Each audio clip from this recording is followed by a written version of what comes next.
U.S. announces it will allow Qatar to build an Air Force facility in Idaho. Secretary of Defense Pete Hegseth announced on Friday that the U.S. will allow Qatar to build an Air Force facility at Mountain Home Air Force Base in Idaho, which will host Qatari F-15 fighter jets and pilots who will train alongside U.S. troops. The location will host a contingent of Qatari F-15s and pilots to enhance our combined training, increase the lethality, interoperability, Hegseth said during a meeting with his Qatari counterpart Saoud bin Abdulrahman al-Thani at the Pentagon. It's just another example of our partnership. And I hope you know, Your Excellency, that you can count on us. The announcement of the deal comes just weeks after Trump signed an executive order for the U.S. to guarantee the security of Qatar, a significant commitment to a non-NATO Arab ally. Israel had bombed Qatar several days earlier as part of an operation against Hamas officials living in Doha. But sources told CNN that the plan to build the Qatari facility has been in the works for several years, dating back to the previous administration. A U.S. official said the agreement with Qatar is routine and something the Air Force has done for decades with other partner nations including Germany and Singapore. Hegseth later on Friday wrote in a post on X, "The U.S. military has a long-standing partnership with Qatar, including today's announced cooperation with F-15QA aircraft, emphasizing there will be no Qatari-owned base in the U.S.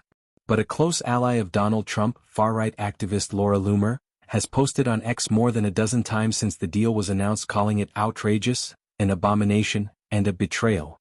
Hegseth praised Qatar for playing a substantial role in the peace talks that led to a ceasefire and hostage swap deal between Israel and Hamas, as well as the Gulf countries' support when the U.S. struck Iranian nuclear sites in June. Qatar is also home to the largest U.S. military base in the region at Al-Udeid. The Qatar facility specifically has been in the works for several years. A 2022 announcement from Mountain Home Air Force Base, published while President Joe Biden was in office, provided the results of an environmental assessment looking at the potential impacts associated with the beddown of a U.S.-led Qatar Emiri Air Force F-15QA squadron at the base. The beddown is facilities for the training squadron's operations, the U.S. official said, providing space for the pilots to train, brief, do their scheduling, and more. The countries who send pilots as part of this program provide the U.S. funds through foreign military sales to build the facilities, the official added, and the military hires community labor around the bases to build them out.